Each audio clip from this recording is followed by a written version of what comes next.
वाट चालावी घेऊन डोळ्यात सपान कोर दीन दुःखाची गाऱ्हाणी मांडावी देवाच्या मोर आस उरात खंड खावल न्यायाला दिशा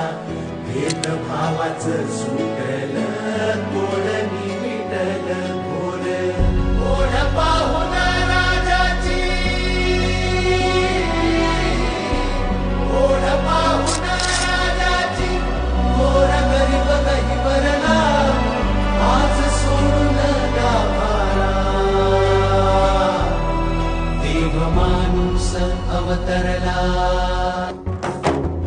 तुला भेटून दुःखाचा पूर झनात ओसरला